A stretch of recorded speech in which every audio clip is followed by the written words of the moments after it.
کیا صرف ایک دو قومی نظریے کی بنیاد پر ہی ایک اتنا بڑا ملک بن گیا؟ کیا اقبال کے پاکستان میں صرف ایک دو قومی نظریہ ہی تھا؟ جناح تو بدظن ہو کر اس وطن کو چھوڑ کر جا چکے تھے، ان کا تو اب اس جدوجہد سے کوئی لینا دینا ہی نہیں تھا۔ کیا وجوہات تھیں جن وجوہات کی بنا پر جناح اس جدوجہد کو چھوڑ کر جا چکے تھے اور لنڈن میں پریکٹس کرنے لگے تھے؟ تو ایسا کیا ہوا جو جناح کو واپس اس جدوجہد میں آنا پڑا اور پاکستان کے لیے اسٹیپ اٹھانے پڑے؟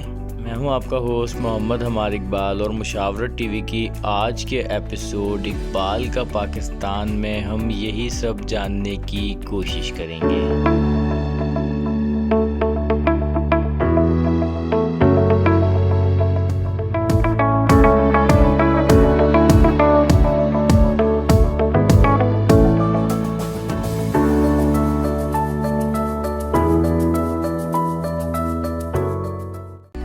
میرے پیارے دوستوں، یہ اقبال کا پاکستان منی سیریز کا سیکنڈ ایپیسوڈ ہے، لیکن میرے وہ دوست جو کہ شریعہ بورڈ کی ایک مکمل ویڈیو کا انتظار کر رہے ہیں، میں انہیں بتا دینا چاہتا ہوں کہ شریعہ بورڈ پر ویڈیو بہت جلد اپلوڈ ہو جائے گی۔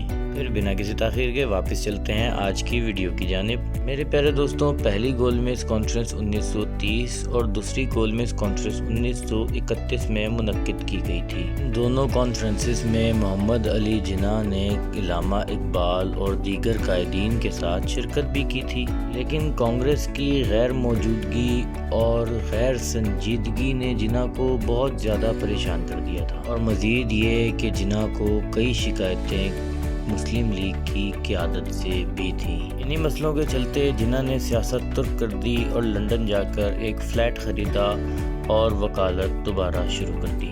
علامہ محمد اقبال، جنہوں نے خواب دیکھا تھا مسلمانوں کے لیے ایک آزاد ریاست کا، انہوں نے یہاں اپنی جدوجہد کو مزید تیز کر دیا۔ انہوں نے خطبہ الہ آباد دیا جس میں انہوں نے دو قومی نظریے کی مکمل طور پر وضاحت کی۔ میرے وہ دوست جو دو قومی نظریے سے واقف نہیں ہیں، وہ اقبال کا پاکستان منی سیریز کا ایپیسوڈ 1 میرے چینل پر دیکھ سکتے ہیں۔ مائی ڈیئر فرینڈز، علامہ محمد اقبال نے اپنے خطبہ الہ آباد سے ہندوستان کے تمام تر مسلمانوں کو جھنجھوڑ کر رکھ دیا۔ یوں ہندوستان کے کونے کونے سے جوک در جوک مسلمانوں کے آنے کا سلسلہ شروع ہو گیا۔ مسلمان آتے گئے اور مسلم لیگ میں شمولیت اختیار کرتے رہے، مگر کانگریس اور برطانوی سرکار کا زور نہ ٹوٹ رہا تھا اور وہ مسلمانوں کو دبانے کی پرزور کوششیں کرتے ہی رہے۔ کانگریس چاہتی تھی کہ ہندوستان کسی بھی طرح نہ ٹوٹے اور مسلمانوں کو ان کا علیحدہ وطن نہ مل سکے۔ ان حالات میں جناح کی کمی بہت زیادہ کھل رہی تھی، لیکن اقبال نے آل انڈیا مسلم لیگ کی جانب سے پورے ہندوستان میں جلسوں کا سلسلہ رواں رکھا۔ مائی ڈیئر فرینڈز، تیسری گول میز کانفرنس منعقد ہوئی 17 نومبر 1932 میں، لیکن پاکستان کا مصور تو یہاں موجود تھا یعنی علامہ محمد اقبال، لیکن پاکستان کا معمار یعنی کہ محمد علی جناح اس گول میز کانفرنس میں موجود نہیں تھے۔ اور وہ ہوتے بھی کیسے؟ وہ تو سب کچھ چھوڑ چھاڑ کر لنڈن میں ہی اپنی پریکٹس بھی کر رہے تھے۔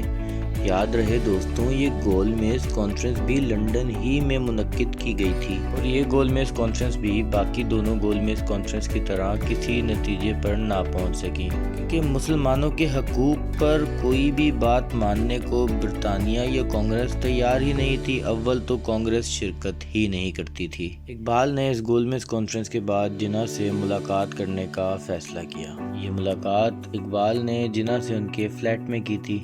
اقبال چاہتے تھے کہ جناح عوام میں اتریں، کیونکہ جناح کی شکایت مسلم لیگ کی قیادت سے تھی۔ مسلم لیگ کی قیادت سے کیا شکایات تھی جناح کو؟ دراصل مسئلہ یہ تھا کہ مسلم لیگ کی قیادت میں تمام تر لوگ اشرفیہ سے تعلق رکھتے تھے، یعنی کوئی کہیں کا نواب تھا تو کوئی کہیں کا زمیندار تھا، لیکن جناح وہ تو ایک قوم کی تلاش میں تھے نا۔ وہ چاہتے تھے کہ ایک قوم کے لیے وطن بنائیں، نہ کہ اشرافیہ کے لیے۔ تو اقبال نے انہیں مشورہ دیا کہ آپ واپس ہندوستان آئیں اور ایک بار عوام میں تو اتر کے دیکھیں۔ اس ملاقات کے بعد اقبال واپس وطن آ گئے۔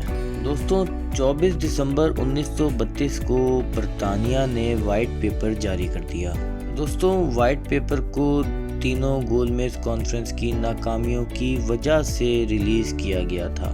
اصل میں وائٹ پیپر کچھ تجاویز تھیں جو برطانیہ کی حکومت نے ہندوستان کے قانون میں ترمیم کی صورت میں کی تھیں۔ یہاں یہ بات یاد رکھنے کی ضرورت ہے کہ یہ تجاویز اب تک صرف تجاویز کی حد تک ہی تھیں، یہ قانون میں شامل کی نہیں گئی تھی۔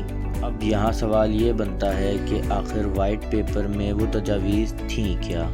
دوستوں، ان تجاویز میں پہلی تجویز جداگانہ طریقہ انتخاب رائج کر دینے کا تھا۔ ہاں دوستوں، یہ مسلمانوں کے مانگے گئے حقوق میں سے ہی ایک حق ہے جو کہ مسلمانوں نے ان سے طلب کیا تھا۔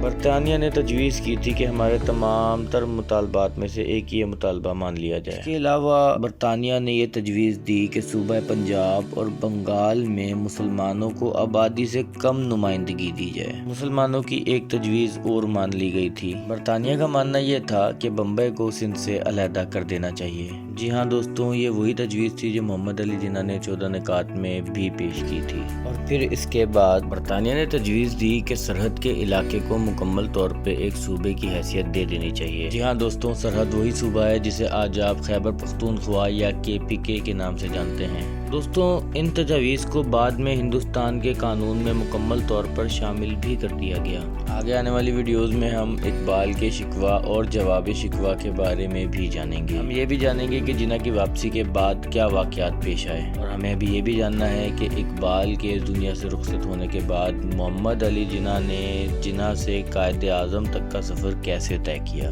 آج کی ویڈیو بس یہیں تک تھی۔ ویڈیو پسند آئی ہو تو اسے لائک کر دیجیے گا، اپنے دوستوں کے ساتھ شیئر کیجیے گا۔ چینل پر اگر نئے ہیں تو سبسکرائب کر دیں اور ساتھ لگے بیل آئیکن کو پریس کر دیں تاکہ میری تمام تر نئی ویڈیوز کا نوٹیفیکیشن آپ کو بر وقت مل سکے۔ اور جاتے جاتے میں آپ کو یہ بھی بتا دینا چاہتا ہوں کہ نانی اماں کی کہانیاں یعنی کہ کیا ٹونز کا دن اب تبدیل ہو چکا ہے۔